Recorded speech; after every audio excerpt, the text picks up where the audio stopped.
Hey, it's Terrence here for Photography in 123, and today's lesson is about what depth of field really is in photography and how it's actually influenced by your environment, your lens, and the equipment you use. But first, before I get into that, I'd like to ask you a question. What burning questions do you have about photography? I'm looking to create some more content on this channel and looking to see what people actually want to know and learn, so put your questions in the comments below and I'll try to answer them if I can. Also, subscribe so you could follow up and see what new content and videos are coming up and see when I answer your questions if I'm able to get to them. So depth of field essentially refers to how much of your photo is sharp, starting from your subject, your focal point, and extending to your foreground and background. You've probably seen some images, such as these ones here, where you have the subject on the left, the hummingbird, which is very sharp, but you can see the background is very blurred. Image on the right, the whole image is sharp. So from the rocks in the back, you can make them out very clearly.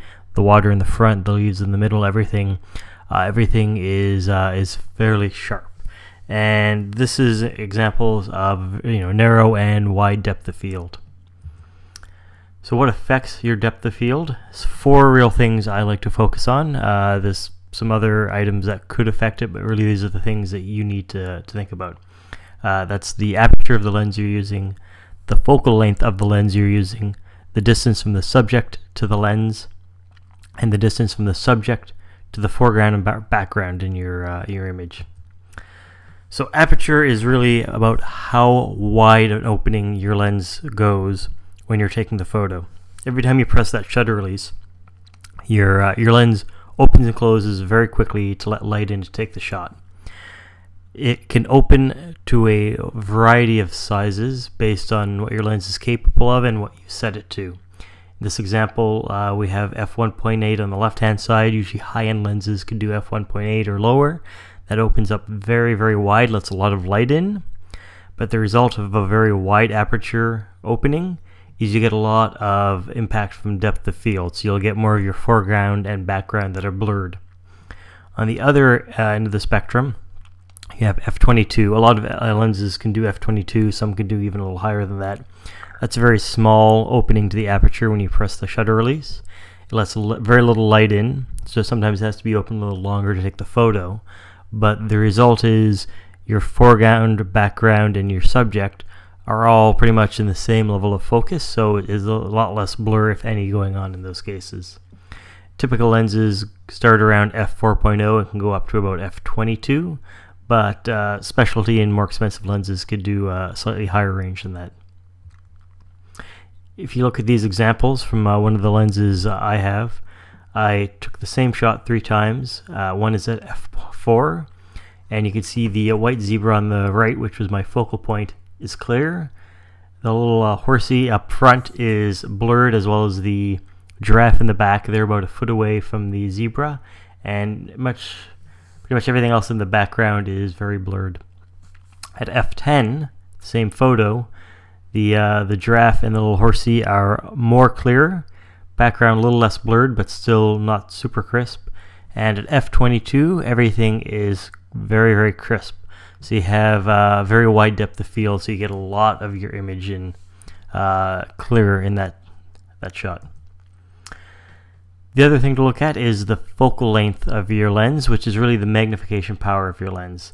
A wide lens, such a 15mm, creates a lot less depth of field impact, meaning you've got a wide landscape image you're taking. It sees a whole lot in your image, and if you have, even not using it for landscape, but a little, like my picture before, a little zebra and a giraffe, they're close together. Because you have a wider lens, that blur between the one and the other is not going to be as pronounced. With a long lens, like a 200mm or something larger, even if you take the same shot and you set up so it gets the same frame, the depth of field impact will be a lot more, and your background and foreground images will be a lot more blurred. So if you're looking to create more blur, you do want to use a longer focal length. Typically, portrait photographers use about 100mm focal length, maybe a little less, a little more, so they can create enough blur in the background to focus on the subject. Another thing you have to look at is how close the lens is to the actual subject. If you look at these two examples, the flower I shot on the right, obviously very, very close to it. You could tell that little bits of it are very clearly in focus and everything else is blurred. Creates a very artistic image, and that's really the reality of being that close to your subject. On the left, you see a bit of a scenic tree, you got some clouds in the background, you have some of the grass closer to me up front. Because all of them are actually still a fair bit distance from me, everything is fairly clear, even though they're both around the same f-stop. The last thing you have to look at is how close your subject is to your foreground and background. So in this picture we've seen before, my subject is the zebra on the right hand side, focused on that. And this is the f10 image. The giraffe and the horse are about a foot away, and then the potted plant and the red fence in the back are about 6 to 10 feet away. If you notice in this case, the potted plant is more blurred than the giraffe. So that goes to show you the further you get away from your subject, the more the depth of field impacts you, the more blur that will occur, especially if you have a wide aperture and a long focal length. Hopefully you found this very helpful. Just remember, when you're going through this, you want to make sure you think of your aperture, set that appropriately depending if you want to have more or less blur in your shot. Be cognizant of your focal length you're using. Know how close you are to your subject from your lens, and if you're trying to create more blur, get in a little closer, and consider how far your subject is from your foreground or background, whether you want to get the background clearly in there or the foreground, or if you want to create blur, you might have to adjust where your subject is relative to foreground and background. And again, I hope this helps quite a bit and you've learned something from it. Please place any comments below if you have any questions on this or on any photography items, and subscribe to my channel. And one final note, if you like these pictures that you're seeing and you want to learn how to take these are what I call macro water painting. Check out my URL below, photography123.com, and go to macro-water-painting-tutorial. And I've got a free tutorial showing you how to take shots like this. Very simple to do, and I'm more than willing to have as many people go to that site and get my tutorial to learn how to do this.